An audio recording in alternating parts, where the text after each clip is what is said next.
be this long.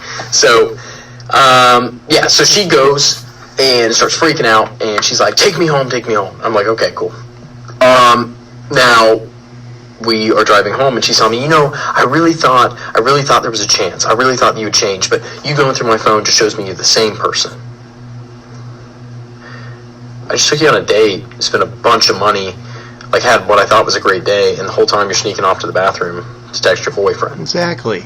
About how you have to stay on my good side, and hoping that he's not upset with you for it. Exactly. So then I turn around. That's what I'm saying. Psychopath. Like, what the heck is wrong with her, man? She's literally, like I said, she's the one messing around on him, doing all the wrong things, and blaming him and saying that, oh my god, did you go through my phone, like, and everything, and, like, I really thought you would change, and it's like, you're the one messing around. You're the one doing the wrong thing here, you know what I mean? So, it's like she's blaming everybody else except for herself here. That's just insane here. Just absolutely crazy.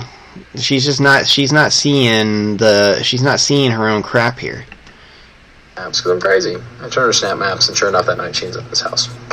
Saturday morning, wake up, go home, pack up all of her stuff nicely, not throwing stuff, right? I just put whatever clothes and stuff into bags and put the other stuff in whatever.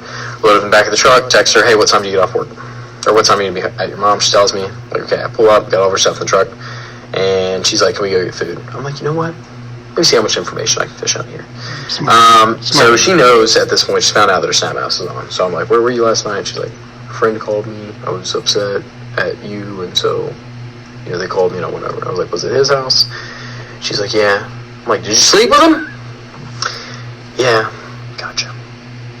So then, full transparency, we're riding around, and she's just like, let's just drive. Let's just go somewhere. Let's just wake up and see the sunset somewhere. And I'm not going to overshare, but I'm an idiot. I'm so stupid. I'm so dumb. And you're not dumb, man. You're, like I say, you're a really nice guy, but at the same time, it's like, oh man, like, this girl does not deserve him or any type of, she doesn't deserve any goodness or anything from him. She has been messing around on him, going behind her back and trying to, ruin his life, and she's just wanting to just take advantage of him and just go on this drive and everything like that. It's just, this guy's being really nice about it, but most guys, I feel like, would make the wrong decision, just be like, I want nothing to do with you. So, this guy's making all the right moves, so, don't feel like an idiot or anything like that. You're doing the what was best for you in that moment. You know what I mean? It's just like I said, you're a good guy. You're trying to make the right decisions, and you're trying to do everything right. And she doesn't deserve you, man. It just sucks with everything happening. Like, she doesn't deserve you, bro.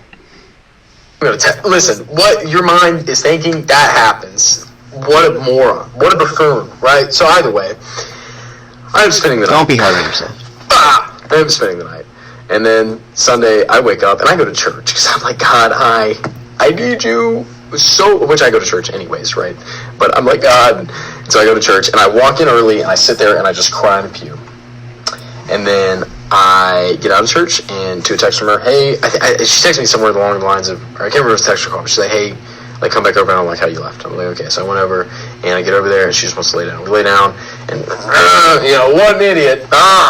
Either way, so she's like, hey, I gotta go to my friend's house. So this is several hours later. Yeah, your friend, sure.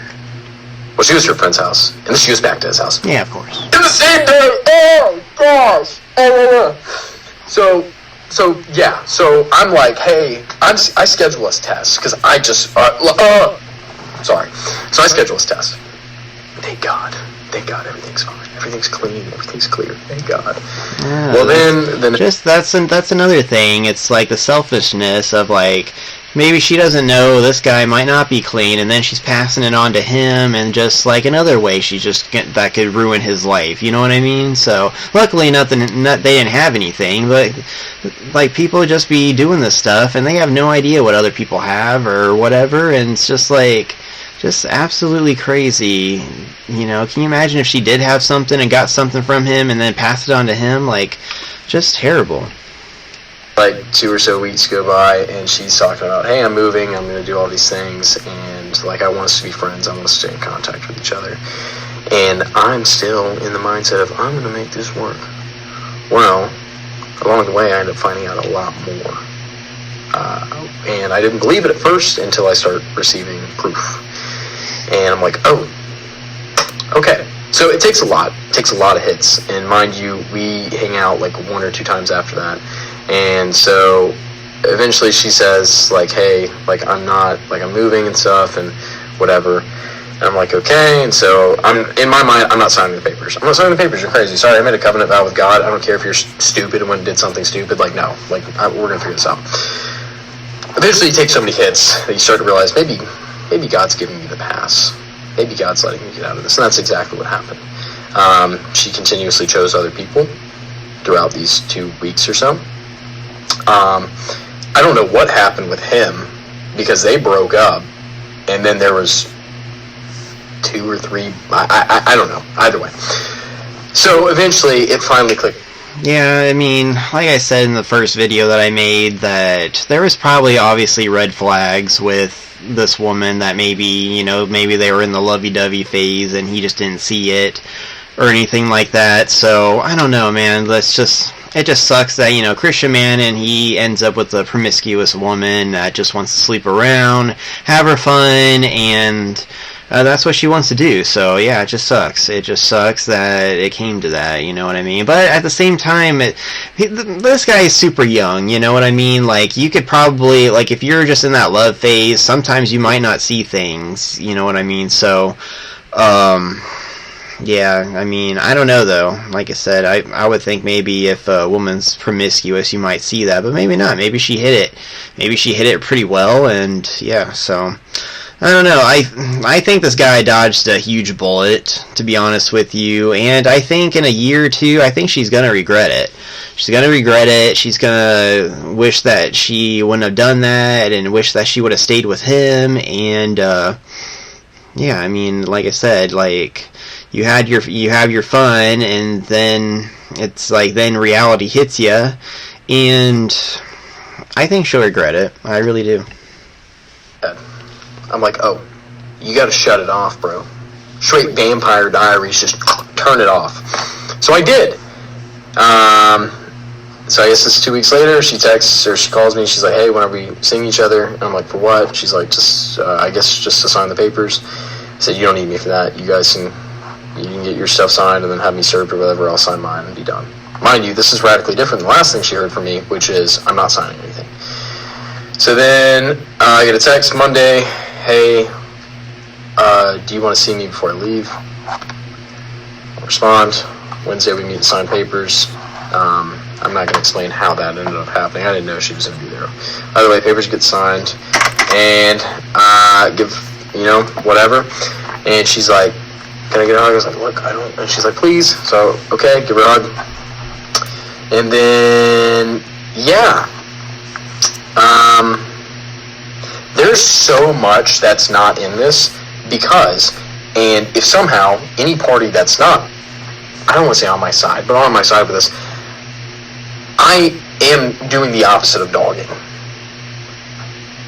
There's so much more, and if there's any accusation of, oh, he's lying, I hate to break it to everyone, but I'm not. I wish we knew what more there was, just to have that drama, So, man, if I how much worse can it get? You know what I mean? Like, what in the world? Like, what could have happened more?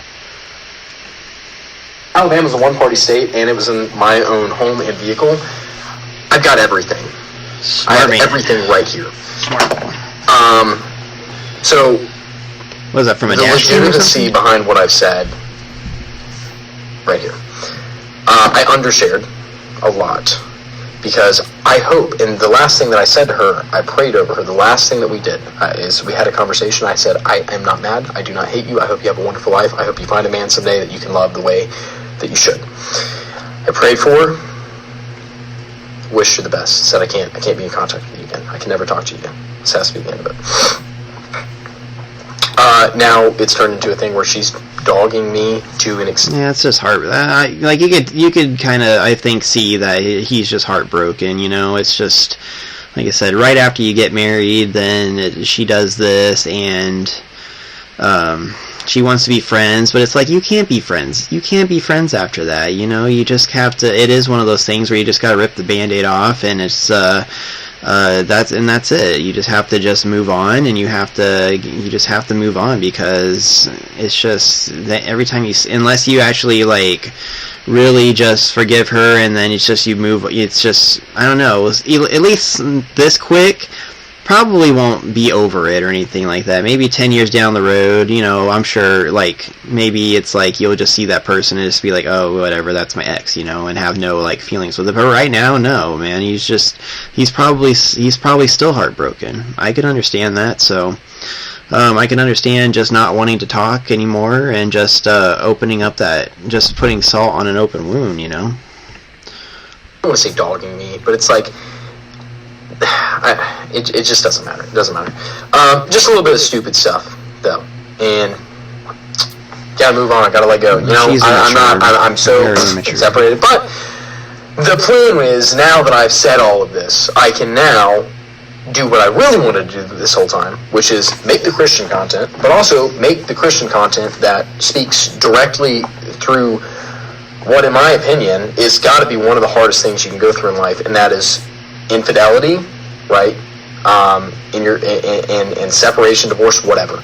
And now that I've really said what happened, I feel like it gives me some grounds to talk about this, because let me tell you, if you have gone through anything even remotely close to what I just went through, worse, better, whatever, God will take care of you.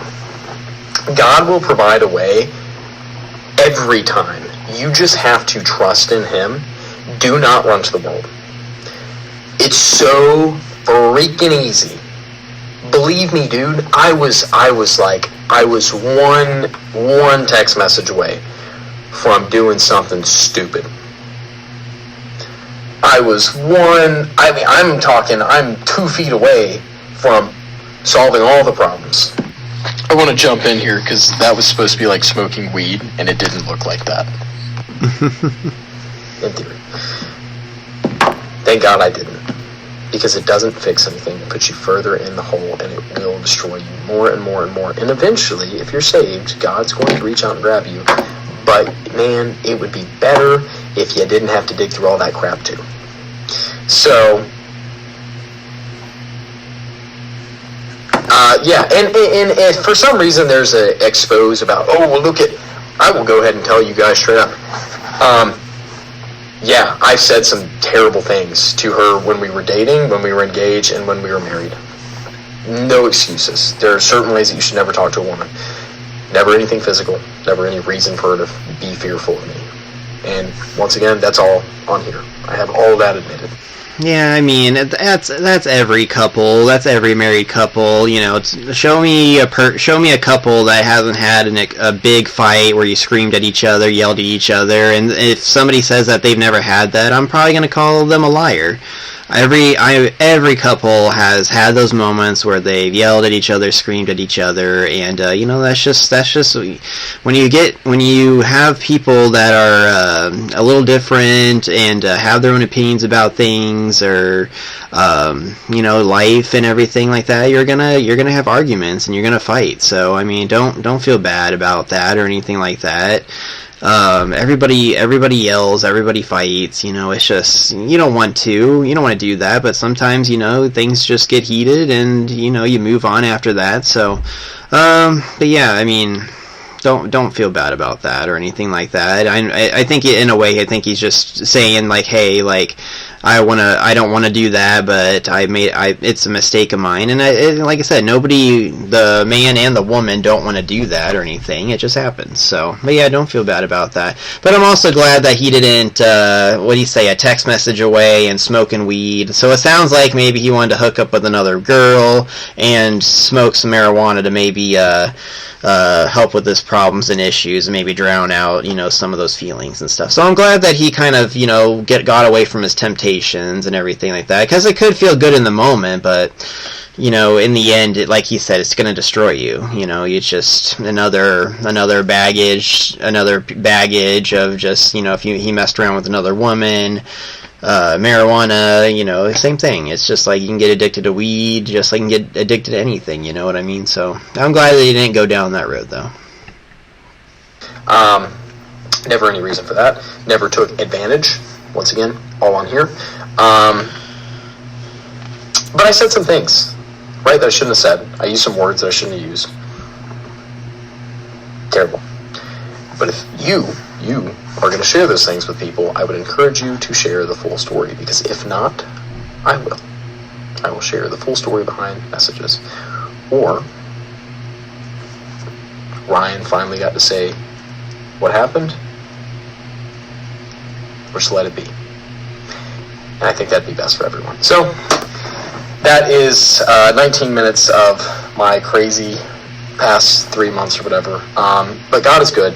God is providing. God has already blessed me in a million different ways that I can't believe how fast the turnaround was between great to terrible back to great. All I had to do was pull my head out of my... And, yeah, all glory, praise, and honor to God. Part 2. I didn't think it was going to be this long. Yeah, I mean, I'm glad that he's got some peace and he's moving on with his life. I think I saw in a video that he has a girlfriend right now. I think anyway. So he's a good guy, and yeah, I think that girl made a huge mistake. I think she made a huge mistake, and I think he dodged the bullet too. Though I just think that maybe that girl just seemed to have some issues and problems, and I think he did dodge a bullet. So. Yeah, there's nothing worse than a promiscuous person in the relationship. You know what I mean? That's never gonna work out. So, but anyway, man, I hope you're doing well. I hope you seek peace from Jesus, and I hope that your life gets better from here. So, like the video if you liked it. Subscribe to the channel to see more videos like this, and I'll see you in the next video.